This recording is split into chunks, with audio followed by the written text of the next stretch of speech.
என்னோட பிரச்சனை எல்லாம் இந்த ஒரு பரிகாரத்தின் மூலம் தீர்ந்துடணும் அப்படின்னு நினைக்கக்கூடியவங்க நிறைய பேர் இருக்காங்க. அப்படி ஏதாவது பரிகாரம் இருக்கா? மக்களுடைய பிரச்சனைகளை தீர்க்கக்கூடிய ஏதாவது பரிகார முறைகள், வழிபாட்டு முறைகளை பத்தி மக்களுக்கு சொல்லுங்களேன். இந்த 4 விஷயம் தான் வந்து சராசரியா வந்து என்கிட்ட ஒரு 100 பேர் வராங்க கஷ்ட கிளைண்ட்னா, அதுல ஒரு 60-70 பேரும் இந்த மாதிரி பிரச்சனைக்கு தான் வருவாங்க. ஆமா, கண்டிப்பா இதுதான் இப்ப அதிகமா வருது இதுதான். ஸோ அந்த ஒரு 4 விஷயத்துக்கே பாத்தீங்கன்னா பரிகாரமா இந்த தடவை நிறைய பரிகாரம் சொல்லியிருக்கோம். இப்போ இந்த தடவை பாத்தீங்கன்னா நான் நிறைய கோவில் சொல்லியிருக்கேன். ஒரு கோவில் நான் சொன்னதில்லை, ஆனால் இந்த கோவிலை பத்தி நிறைய பேருக்கு தெரியும், சில பேருக்கு தெரியாது. அது என்ன கோவில் பாத்தீங்கன்னா, எல்லா மலைகளுக்கும் எல்லா கோவிலையும் ஒரு பாசிட்டிவ். ஆமா, கண்டிப்பா. அப்ப அங்க என்ன இருக்கு? ஏன்னா எனக்கு தெரிஞ்சிடும், ஏறும்போது சரி வரும்போது பாதிலே எல்லாமே தெரிஞ்சிடும். அதை பார்க்கறதா நான் போயிருந்தேன். அப்படி ஒரு வைப்பு.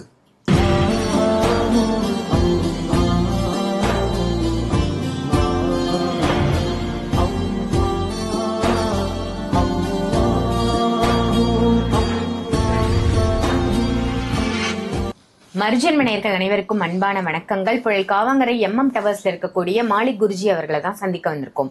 வணக்கம் குருஜி. வணக்கம்மா. நல்லா இருக்கீங்களா? அல்லாஹ்வுடைய கிருபையால இறைவனுக்கு நல்லா இருக்கேன். நீ நல்லா இருக்கீங்களா? ரொம்ப நல்லா இருக்கேன்.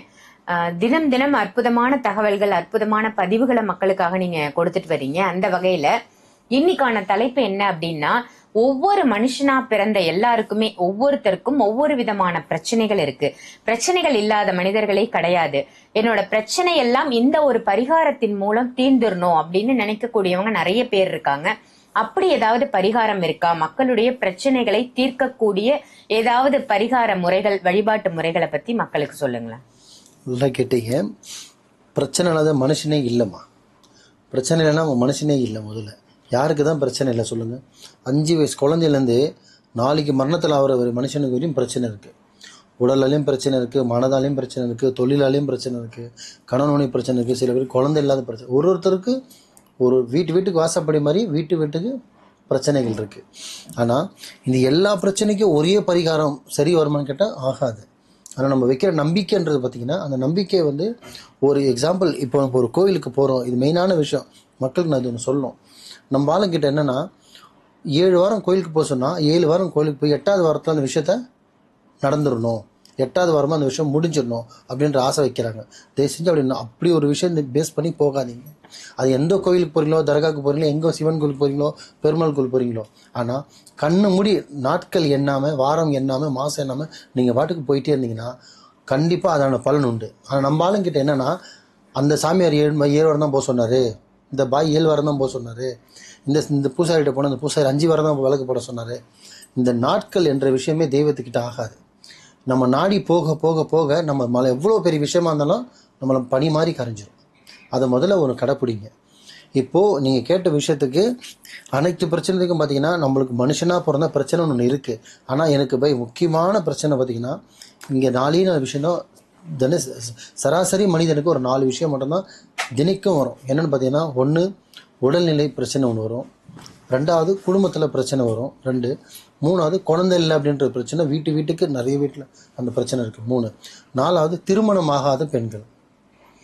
இந்த 4 விஷயம் தான் வந்து சராசரியாக வந்து என்கிட்ட ஒரு 100 பேர் வராங்க கஷ்ட கிளைண்ட்னா, அதில் ஒரு 60-70 பேரும் இந்த மாதிரி பிரச்சனைக்கு தான் வருவாங்க. ஆமா, கண்டிப்பா இதுதான் இப்போ அதிகமாக வருது இதுதான்.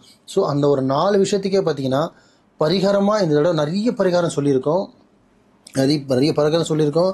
நிறைய பரிகாரம் பண்ணிக்கிட்டே வராங்க. சில பேர் சடனாக ரிசல்ட் வருது, சில பேர் கொஞ்சம் தாமதமாகுது. அது அவங்க டைமும் கொஞ்சம் இருக்கணும். பரிகாரம் பண்ணால் மட்டும் நடந்துடாது, டைமும் கொஞ்சம் கூடி வரணும் இல்லையா? இப்போ இந்த இடம் பார்த்தீங்கன்னா நான் நிறைய கோவில் சொல்லியிருக்கேன். ஒரு கோவில் நான் சொன்னதில்லை, ஆனால் இந்த கோவிலை பற்றி நிறைய பேருக்கு தெரியும், சில பேருக்கு தெரியாது. அது என்ன கோவில் பார்த்தீங்கன்னா, பர்வதமலைன்னு சொல்லுவாங்க. பர்வதமலை. அங்கே பார்த்தீங்கன்னா மேலே வந்து சிவனோட இடத்துல லிங்கம் இருக்கும். எல்லா கோவிலோட அந்த கோவிலுக்கு ஏன் ஸ்பெஷல் பார்த்தீங்கன்னா, அது நடந்து போகிற பாதையை பற்றி சொல்கிறேன். முதல்ல மேலே பார்த்தீங்கன்னா கோவிலுக்கு பார்த்தீங்கன்னா கருவறைக்குள்ளே பார்த்தீங்கன்னா சில பேர் உள்ளே போக முடியாது.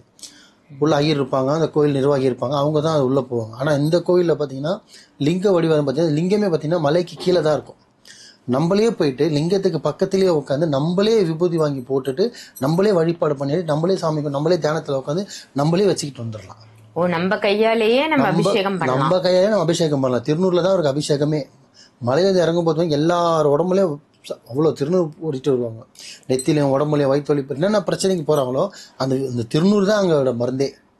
அந்த அளவுக்கு அதில் ஒரு பவர் இருக்குது. ஆனால் எதுக்கு இவ்வளோ கோயில் நாங்களே சொல்கிறோம் அப்படின்னு பார்த்தீங்கன்னா, அதோட ஸ்பெஷலு, அதோட தருணம் வந்து பார்த்திங்கன்னா நான் சொல்ல முடியாது. அது எக்ஸ்பீரியன்ஸ் பண்ணால் மட்டும்தான் அது தெரியும். ஆனால் நான் போகிற பாதை எப்படி இருக்கும்னு பார்த்தீங்கன்னா, சராசரியான ஒரு மனிதன் ஒரு 20 வயசில் 18 வயசுலேருந்து 30 வயசு 35 வயசுக்குள்ளே கூட ஈஸியாக போயிட்டு வந்துடலாம். ஆனால் 40க்கு மேலே 50 மேலே இருக்கிறவங்க மட்டும்தான் கொஞ்சம் கடுமையான பாதை இருக்கும். ஏன்னா பாதை வந்து பார்த்திங்கன்னா 5 வகையான பாதை இருக்கும். சாதாரண ஒரு பொண்ணு ஏறிட முடியுமானா, நல்ல ஸ்டாமினா இருக்குது, நான் சிவனை பார்த்தே தீருவேன், இந்த இடத்துல ஒரு கரு வந்ததுன்னா 100% ஏறலாம். இல்லை போய் எனக்கு உடல்நிலை பிரச்சனை இருக்குது, எனக்கு உடம்பு சரியில்லை, வயிறு வலி பிரச்சனை, கால் வலி பிரச்சனை, உடம்புல பிரச்சனை, இதுக்கு நான் வேண்டிக்கிறேன்னா அவங்களுக்கு பதிலாக அவங்க பெற்றோர்களோ அண்ணனோ தம்பியோ யாராக இருந்தாலும் வேண்டிக்கலாம். ஆனால் அந்த பாதிக்கப்பட்ட நபர் அந்த மலை ஏறுறது முடியாத ஒரு விஷயம்.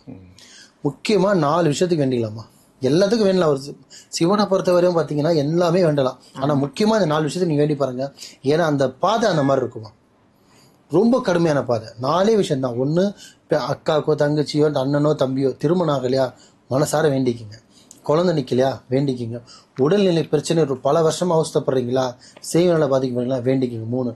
4வது, தீராத கடன் இருக்குது, வேண்டிக்கிங்க. 5வது, உங்கள் வெளிநாட்டு போகிறதுக்கு ஆசை இருக்குது, யோகம் வரணும்னா வேண்டிங்க. இந்த 5 விஷயத்த நீங்கள் முக்கியமாக மனசில் வச்சுக்கிட்டு காலையில் கரெக்டாக ஒரு 6, 5:30 மணிக்கெலாம் ரீச் ஆகிட்டு டிஃபனை வயிற்றில் போட்டுக்கிட்டு சிவனை மனசில் நினச்சிக்கிட்டு நீங்கள் பாட்டுக்கு ஏற ஆரம்பிச்சிங்கன்னா, இல்லைன்னா அந்த மலை ஏறத்துக்கு 4800 அடி 4600 அடி வரும் மலையோட ஹைட்டு. அவ்வளோ அந்த 5 பாதையை கடந்து மேலே போய் பார்த்து அந்த சிவனை பார்க்கும்போது அப்படி ஒரு அருமையான ஒரு காட்சி கொடுக்குற மாதிரி இருக்கும். நம்ம உடம்புல சிலுத்துறோம். ஏன்னா ஏன் அதை நான் சொல்கிறேன்னு பார்த்தீங்கன்னா, நான் பாயாக இருந்து 5 வேளை தொழுவாயிலிருந்து நானே அந்த மலை ஏறி இருக்கேன். ஓ சூப்பர். நானே அந்த மலை ஏறி இருக்கேன். ஏற முடியாத அளவுக்கு கஷ்டத்தில் கூட ஏறி இருக்கேன். ஏன்னா அதை பார்த்தே ஆகணும் அப்படின்றதில்ல. நான் வழிபடுறேன் பண்ணல, அதை பற்றி பிரச்சனை இல்லை. ஆனால் அவரை பார்க்கணும், அங்கே என்ன இருக்குன்னு தெரிஞ்சுக்கணும், அந்த மலையோட வைப்பு தெரிஞ்சுக்கணும், அதோட பருவதமலை பருவம் அப்படி என்னதான் இருக்காங்க. ஏன்னா நான் இப்போ இல்லை, நிறைய பண்ணியிருக்கேன், சிலது சொல்லியிருக்கேன், ஒன்றும் சொல்லலை, இனிமேல் ஒன்றுனா சொல்லுவேன். பருவதமலை அப்படி என்னதான் இருக்காங்க, அவரோட வைப் என்ன இருக்குது. ஏன்னா எல்லா மலைகளுக்கும் எல்லா கோவிலையும் ஒரு பாசிட்டிவ். ஆமாம் கண்டிப்பாக. அப்போ அங்கே என்ன இருக்குது, ஏன்னா எனக்கு தெரிஞ்சிடும், ஏறும்போதே சரி வரும்போது பார்த்துலே எல்லாமே தெரிஞ்சிடும். அதை பார்க்குறதா நான் போயிருந்தேன். அப்படி ஒரு வைப்பு. கஷ்டப்பட்டு நம்ம போகிறது மட்டும்தான் கஷ்டமாக இருக்கும். ரொம்ப ஏன்டா நம்ம பிறந்தோம், ஏன்டா இங்கே வந்தோம் அப்படின்ற யோசிக்கிற அளவுக்கு நம்மளுக்கு பாதை இருக்கும். தெரியாமல் பண்ணிட்டோமோ, சொந்த காசில் வச்சுக்கிற மாதிரி அந்த அப்படிலாம் யோசிக்க தோணிடும். தெரியாமல் வந்துட்டோமோ, அந்த ரொம்ப கடினமாக இருக்குமா. நம்ம கண்ணில் மரண பயம் பார்ப்போம். அவ்வளோ பயந்துட்டு நம்ம மேலே போனோம்னு வச்சுங்களேன், அந்த அருமை இருக்குது பாருங்க. அடடடடா, இங்கேயே இருந்துடலாமான்ற மாதிரி இருக்கும் மேலேருந்து பார்க்கும்போது, அந்த அளவுக்கு இருக்கும். ஆனால் இதுக்கு யார் போகணும் யார் போகக்கூடாது முக்கியமாக ஒன்று சொல்லிடுறேன். உடம்பு முடியாதவங்க தயவு செஞ்சு போகாதீங்க. உங்களுக்கு பதிலாக வேண்டிக்கிட்டு புருஷனோ பையனோ அம்மா யார் வேணாலும் போகலாம். அதே மாதிரி ப்ரெக்னெண்ட்டாக இருக்கவங்க தயவு செஞ்சு போகாதீங்க. 2. 3வது, பிபி அதிகமாக இருக்குது, ப்ரெஷர் அதிகமாக இருக்குது, அதிகமாக மூச்சு வாங்குற மாதிரி இருந்தால் போகாதீங்க. பிபி பர்சன் மெயின் அளவோட கிடையாது. இந்த 3 விஷயம் போகாது. 2வது, காலில் என்ன அடிப்பட்டவங்க, ஆப்ரேஷன் பண்ணியிருக்கீங்க, சர்ஜரி பண்ணாலும் இப்போ தான் கொஞ்சம் ரிக்கவர் வரீங்கன்னா அவங்க தயவு செஞ்சு போகாதீங்க. அதே மாதிரி போகணும்னு நினச்சிங்கன்னா காலையில் போயிடுங்க. ஆனால் அங்கே விசேஷம்னு பார்த்தீங்கன்னா பௌர்ணமியில் தான் விசேஷம் பௌர்ணமியில் தான். ஆனால் என்ன கேட்டால் பௌர்ணமிக்கு தான் போகணுமான்னு கிடையாது. அவரை நினச்சி நீங்கள் எப்போ வேணாலும் போகலாம். ஆனால் காலையில் போயிட்டு ஈவினிங்குள்ளே ரிட்டர்ன் ஆகிட்டிங்கன்னா ஈஸியாக வந்துடலாம். மத்தியானத்துக்கு மேலே போனீங்கன்னா உடனே ரிட்டர்ன் ஆக முடியாது, மறுநாள் தான் ரிட்டர்ன் ஆகணும். மேலே தூங்குறதுக்கோ சாப்பிட்றதுக்கோ அந்தளவுக்கு ஃபெசிலிட்டி கிடையாது. முதல்ல தண்ணியே கிடையாது. அந்த 400-800 அடிக்கிட்ட வரும். அவ்வளோ மலையும் பார்த்தீங்கன்னா நடுவில் ஒரே இடத்துல தண்ணி வரும். அது கூட பார்த்தீங்கன்னா கிணத்து தண்ணி தான். ஒன்று நம்ம 4 கேன் வாங்கிட்டோம்னா அந்த 4 கேனை தான் ரிட்டர்ன் இறங்கணும். அந்த மாதிரி கடுமையான இருக்கும். ஆனால் அந்த கடுமையை முடிச்சுட்டு போனோன்னா அதுக்கான பலன் ரொம்ப தூரத்துக்குள்ள மாதக்கணக்கில் வருஷக்கணக்கில் வெயிட் பண்ண வேணாம். அந்த ஸ்பாட் அந்த 1 மந்த்லேயே உங்களோட ரிசல்ட் தெரியுது. அந்தளவுக்கு வைப்பு இருக்குது. ஏன்னா நான் பெருசாக வேண்டியதுன்னு அப்புறம் சொல்கிறேன். என் கூட வந்தவங்களே அதை வேண்டாங்க. வேண்டி வித்துன்னு ஒரு வாரம் 1 மாதத்துக்குள்ளேயே அதோட ரிசல்ட் 2 வாரத்துக்குள்ளேயே வேலை முடிஞ்சிருச்சு. அவங்க அந்த அந்த நான் அவர் வரமாட்டேன் என்னால் ஏற முடியாதுன்னு சொன்னவர் அதில் ஏறி அந்த விஷயத்தை வேண்டாரு. அது நடந்தே முடிஞ்சிருச்சு வித்து 2 வாரத்தில். அதை போயிட்டு அந்த கால் வலி கூட இன்னும் இருக்கு போல.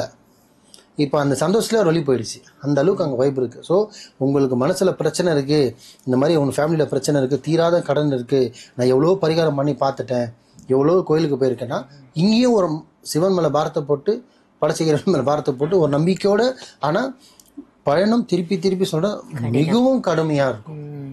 சும்மா ரோட்ல நடக்கிற மாதிரி கிரிவலம் சுத்துற மாதிரி கூட இருக்காது. ரொம்ப கடுமையான பாதை, செங்குத்தான பாறை, செங்குத்தான பாதை. இவனால முடியும் பாய், நான் போறேன், அவர் மேல பாரத்தை போட்டு போற நம்பிக்கை இருந்தா தாராளமா போய் பாருங்க, அதுக்கான பலன் கிடைக்கும். நிறுத்தி நிதானமா போங்க, நிதானமா வாங்க. வயசா ரொம்ப அதிகமான போகாதீங்க, வயசு பசங்களா போங்க. ரொம்ப சின்ன பசங்களையும் கூட்டு போகாதீங்க, ஏற ரொம்ப கஷ்டம். குறைஞ்சது 15 வயசுக்கு மேல இருந்து 40 வயசுக்குள்ள போனீங்கன்னா அழகா ஏறி இறங்கிடலாம். காலையில போய் ஈவினிங்குள்ள வர மாதிரி பார்க்கணும், மதியானத்துக்கு மேல போகாதீங்க. ஆனா சும்மா ஏதோ சாப்பிட்டுட்டோ கடமைக்கு நடந்தோம் கடமைக்கு வந்தோம்னு போகக்கூடாது. கரெக்டா வழிபடணும், கரெக்டா நடக்கணும், ஒரு நிலை மனசை நிப்பாட்டணும், சுத்தபத்தமா இருக்கணும், நீங்களும் சுத்தமா இருக்கணும், உங்க மனசு சுத்தம், உங்களுடைய எண்ணம் சுத்தமா இருக்கணும். அப்பதான் அந்த சிவனோட காட்சியை நீங்க காண முடியும். இதுதான் விஷயம். இந்த மாதிரி சுத்தபத்தமாக இருந்து கரெக்டாக ஒரு நிலை வச்சு நீங்கள் ஏறிட்டீங்கன்னா இறங்கி வந்து பாருங்கள், வலி இருக்கும். ஆனால் அந்த நீங்கள் வேண்டிட்டு வர விஷயம் வெகு சீக்கிரத்தில் நடந்து முடிஞ்சிடும். இன்ஷால்லா நம்பிக்கையோட போய் தான் பாருங்கள். ரொம்ப ரொம்ப அற்புதமான தகவலா கொடுத்தீங்க குருஜி. பர்வதமலைக்கு யாரெல்லாம் போகலாம், யாரெல்லாம் போகக்கூடாது, போறதால என்ன பலன்னு சொன்னீங்க. அதே மாதிரி அங்க என்ன கடினமான விஷயங்கள் இருக்கும், இதெல்லாம் அவாய்ட் பண்ணிக்கோங்க அப்படின்னு சொன்னீங்க. ஏன் தண்ணி முதற்கொண்டு எடுத்துட்டு போறது எப்படி அப்படின்றத வரைக்கும் சொல்லியிருக்கீங்க மக்களுக்கு. ரொம்ப ஒரு அற்புதமான தகவலா இருந்தது. நன்றி குருஜி. நன்றிமா.